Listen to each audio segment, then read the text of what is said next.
Hi hello నమస్తే welcome back everyone to middle class అమ్మాయి ముచ్చట్లు. ఈరోజు మన రెసిపీ వచ్చేసి పన్నీర్ ఫ్రైడ్ రైస్ అనమాట.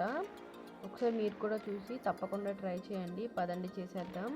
దానికోసం ముందుగా ఇలా వెజిటేబుల్స్ అన్నీ కట్ చేసి పెట్టుకోవాలి. క్యారెట్, బీన్స్, క్యాప్సికమ్, వెల్లుల్లి, onion, chillies and spring onions, ఇంకా కొత్తిమీరని కట్ చేసి పెట్టుకోవాలి. మిరియాల పొడిని ఫ్రెష్గా దంచేసుకొని పెట్టుకోవాలి.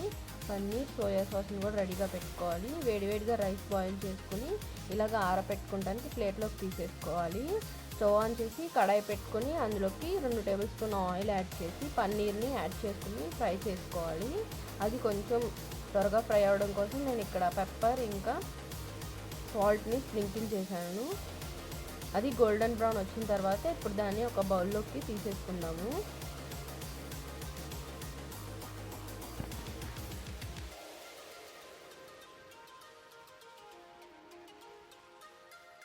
ఇప్పుడు అందులోకే ఇంకొక టేబుల్ స్పూన్ ఆయిల్ యాడ్ చేసి వెల్లుల్లి యాడ్ చేసి ఫ్రై చేసుకుందాము.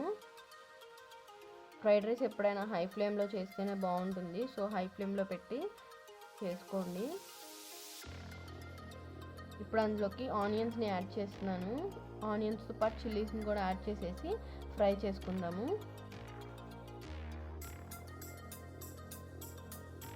ఇప్పుడు అందులోకి నేను క్యారెట్ని యాడ్ చేస్తున్నాను.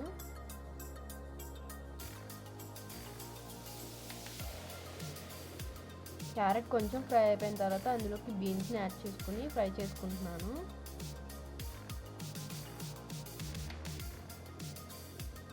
బీన్స్ కూడా ఫ్రై అయిపోయినాయి అన్నప్పుడు క్యాప్సికమ్ని నిలువుగా చీల్చుకున్న స్లైసెస్ని యాడ్ చేసుకుంటున్నాను. కలుపుతూ ఉండాలి, ఎందుకంటే హై ఫ్లేమ్లో ఉంటుంది కదా. వెజిటేబుల్స్ త్వరగా మగ్గాలని చెప్పి కొంచెం సాల్ట్ని కొంచెం పెప్పర్ని యాడ్ చేస్తున్నాను.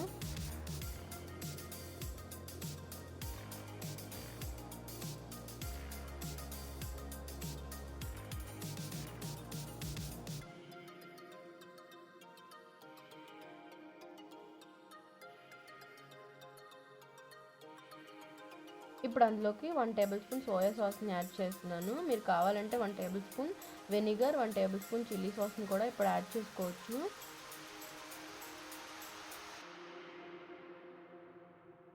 ఒకసారి బాగా మిక్స్ చేసేసుకుని ఇంకా రైస్ని యాడ్ చేసేసుకున్నాము. వెజిటేబుల్స్ అన్నీ కుక్ అయిపోయినాయి కాబట్టి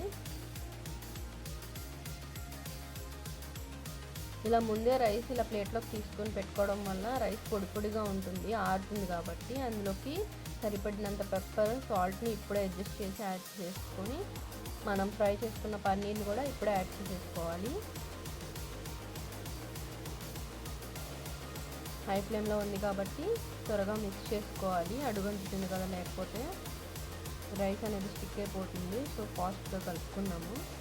ఇప్పుడు అందులోకి స్ప్రింగ్ ఆనియన్స్ని, కొత్తిమీరని యాడ్ చేసి ఒకసారి కలుపుకుంటే మన పన్నీర్ ఫ్రైడ్ రైస్ రెడీ అయిపోతుంది. ఇంకా సర్వ్ చేసేసుకోవడమే.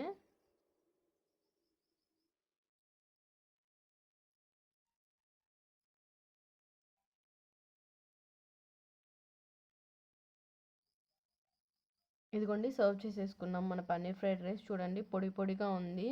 ఏ వెజిటేబుల్కి అతుక్కోవడం కానీ అలా ఏమీ అవ్వలేదు.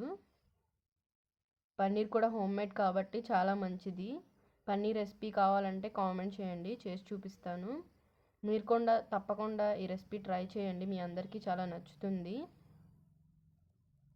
Thank you for watching. Please do like, share and comment.